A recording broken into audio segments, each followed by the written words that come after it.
Tenemos nuevos baremos de indemnizaciones en España en lo que a accidentes de tráfico se refiere. Bueno, mejor dicho, vamos a tener, porque está previsto que comience a funcionar, que entre en vigor a principios del año que viene, de 2016. Y para hablar de este tema de actualidad tenemos con nosotros, como siempre, a nuestros amigos de Eurosiniestro, en este caso a Carlos Rial, director jurídico. Hola, ¿qué tal? Bueno, por fin, después de pelear muchísimo tiempo, parece que vamos a conseguir, bueno, pues que se equiparen un poquito las indemnizaciones con respecto al resto de Europa, ¿no? Porque España siempre estaba por la cola.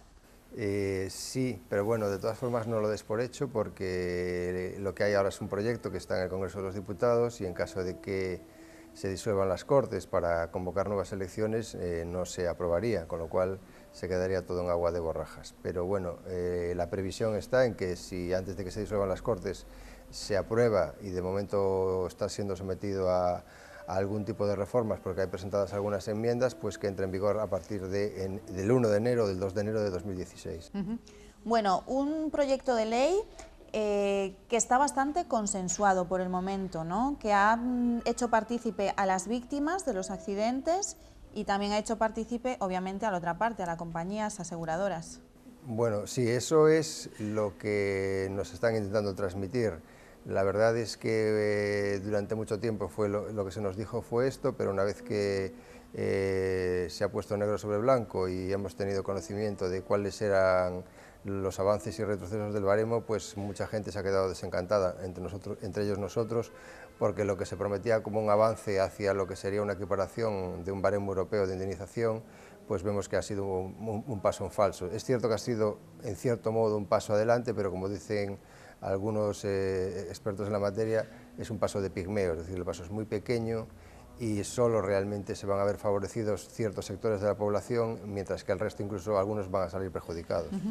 Bueno, aquí lo que se dice es que este proyecto de ley, pues lo que pretende, con esa idea nació, pues es incrementar la protección a las víctimas mediante la garantía de una indemnización, no sé si digna, sino suficiente, ¿no?, pues para hacer frente a todas las secuelas, a todas las consecuencias que pueda tener ese accidente. No sé ahora mismo cómo están las cosas en la actualidad, con unos baremos que me imagino que estarán bastante anticuados. Sí, pero la finalidad del baremo que está ahora en vigor, cuando salió hace 20 años, era la misma. Era la restitución íntegra de los daños causados a una persona y ahora se vuelve a decir que es lo mismo. La diferencia que hay, una de las diferencias que hay entre el anterior baremo y el actual es que en el anterior se sacaban unas tablas, ¿no?, en las que se ponían todas las secuelas que podía tener una persona, sí, se podía indemnizar, ¿no?, se tipificaban, y todo lo que no estaba en las tablas no era indemnizable. Ahora el sistema es al revés, es decir, lo que prima es el sistema y no las tablas están al servicio del sistema. El sistema busca indemnizar a una persona en todos los perjuicios que se le hayan causado, y si en ese catálogo que hay en las tablas de secuelas hay alguna que no se encuentra o alguna que no cumple con la función de indemnizar a la persona, se puede buscar una vía alternativa para al final buscar la finalidad del baremo, que es restablecer íntegramente o en la medida de lo posible las lesiones y los perjuicios que se le hayan causado. Bueno, vamos a ir desgranando algunas de estas claves, las claves que nos llegan pues a través de las notas de prensa y todas esas cosas que mandan las administraciones, las propias compañías, y bueno, lo vamos a contrastar pues contigo, Carlos, que para eso te tenemos aquí. Bueno, Justicia estima que la modificación de estas indemnizaciones por muerte, en este caso de la víctima, se incrementarán una media del 50% y las indemnizaciones por secuelas en torno a un 35%. Vamos a poner un ejemplo.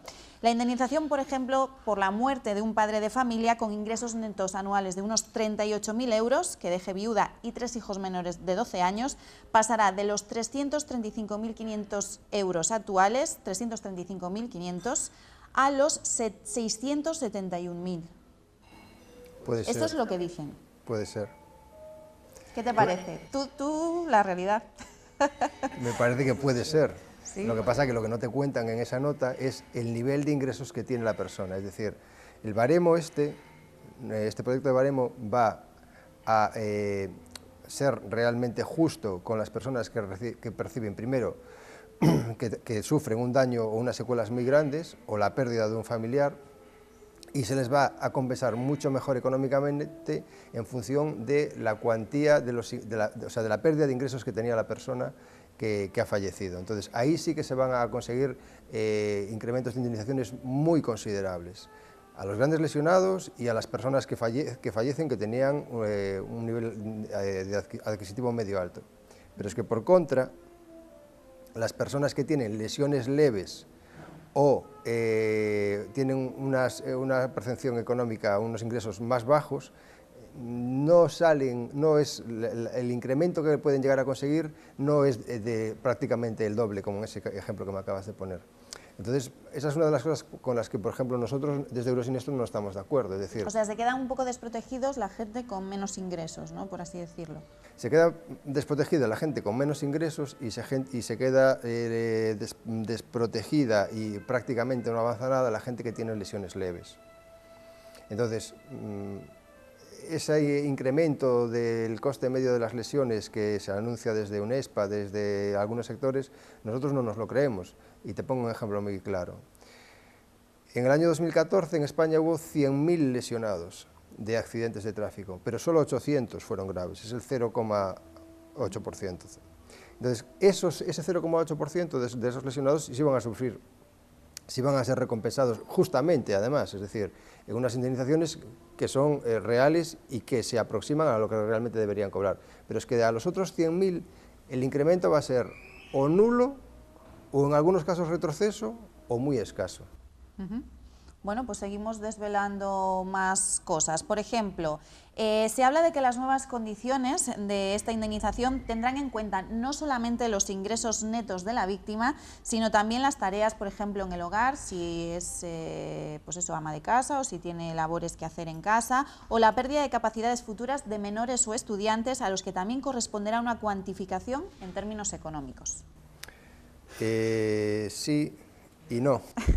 A ver, Carlos. Porque, por ejemplo, esto es una de las cosas que entiendo yo se deben corregir ahora en fase parlamentaria. Tal y como se diseñó el cálculo de la pérdida de ingresos, se estableció que, por ejemplo, las amas de casa que falleciesen, se hacía una suposición de que iban a estar percibiendo el salario mínimo interprofesional hasta que se jubilasen. Entonces se extrapolaba esa pérdida de ingresos y se sumaba a la indemnización. Pero ¿qué ocurría? Que si tenemos una persona que esté trabajando, como muchísimos españoles ahora, a tiempo parcial con un trabajo de 4 horas, lo que se contabiliza no es el salario mínimo interprofesional, sino el salario efectivo que está cobrando cuando fallece o cuando tiene las lesiones. De modo que cobraría más dinero una persona que estuviese en el paro o que fuese ama de casa que una persona que estuviese trabajando a tiempo parcial. O sea que con esto salimos de la cola, pero nos metemos hacia la mitad tirando para abajo, ¿no? De Europa. A ver, todavía no se ha vuelto a realizar un estudio en profundidad, ¿no?, de cómo vamos a volver a quedar ahora. Pero las estimaciones que hay por parte de gente que no es de UNESPA es de que a lo mejor las indemnizaciones pueden aumentar de media un 3%. O sea, por eso te decía que el paso es muy pequeño. Claro, si coges el cómputo total, por ejemplo, lo que nadie dice es por qué que llevamos las indemnizaciones que se pagan ahora por días no impeditivos, que son de 31 euros, el baremo establece que pasen a pagarse de 30, es decir, vamos a retroceder 1 euro para atrás a cada persona por cada día de baja, cuando este baremo ya era raquítico en ese tipo de indemnizaciones. La explicación está en que nos cuentan la gente que estuvo en la cocina de todo esto, cuando se estuvo discutiendo entre los distintos sectores cómo poder sacar adelante el baremo, es que el sector asegurador siempre decía, aquí lo que se va a ver es balanceo de recursos, es decir, si les pagamos más a unos, les pagaremos menos a otros. O sea, para poner de un lado hay que quitar del otro, ¿no? Efectivamente, es decir, por tanto, por eso es por lo que nosotros no nos creemos que vayan a subir la cuantía de las indemnizaciones en todo eso que se dice, ¿no? Lo que sí sabemos es que el sector asegurador ya ha dicho que va a subir las primas de seguros porque creen que van a tener que pagarle más a los lesionados. Eso ya lo han anticipado, ya lo están haciendo. O sea, antes de que ocurra nada tenemos ahí una ley bailando, pero las compañías han dicho que como suben las indemnizaciones, ellos según suben. Ellos, sí, claro, como suben las indemnizaciones según ellos. ¿Y cuánto están...? Bueno, a ver, cada una en torno al 3, 4 o 5%, depende eso depende de cada aseguradora, pero bueno, por ahí andan las cosas. O sea, tú dices que los datos reales de subida serán en torno a un 3% y las compañías suben de un 3 a un 5, no está mal. Sí, algunas más, sí, sí. Y después, aparte de luego, hay otra serie de cosas que no están saliendo a la luz, ¿no? Por ejemplo, se van a poner muchas trabas para poder reclamar indemnizaciones leves, ¿eh? Es decir, si ahora quieren que se aporten informes médicos concluyentes, que en principio nadie sabe qué va a ser eso, es decir, un informe médico concluyente puede ser el del médico que te asiste o no. Con lo cual, si te están diciendo que tienes que irte a que te haga un informe médico o un perito que tengas que pagarte tú, pues eso va a encarecer mucho más que tú puedas reclamar.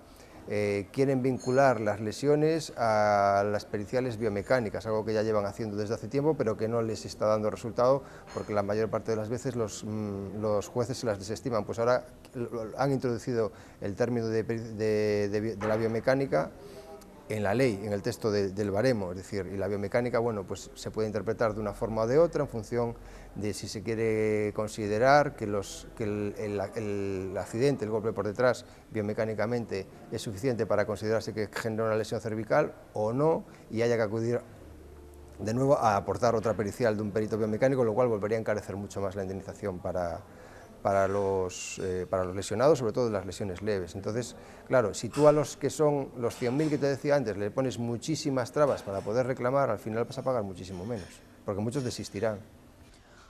Bueno, pues esto es lo que nos estaban vendiendo. Por un lado, esto es lo que nos ha aclarado Eurosiniestro, una ley que, a ver si entra en vigor, y de entrar en vigor pues ya sería pues de cara al 1 de enero de 2016, con la que, bueno, Eurosiniestro nos dice que tengamos cuidado. A modo de resumen, que nos queda ya poco tiempo, ¿cuál sería el baremo ideal para España?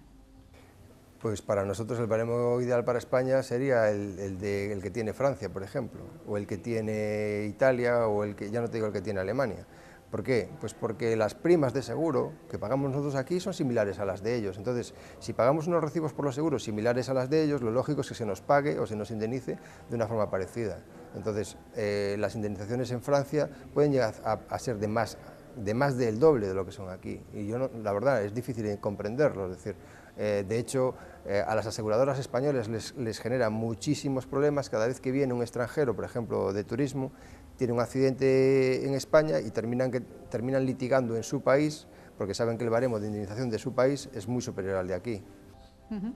Bueno, pues nada, a todos ustedes, muchísimas gracias, Carlos, por habernos aclarado este asunto, y a todos vosotros, pues simplemente deciros que cuidado con los nuevos baremos de indemnización y sobre todo, pues que vayáis ahorrando para las subidas de las primas de la próxima temporada en las compañías de seguros.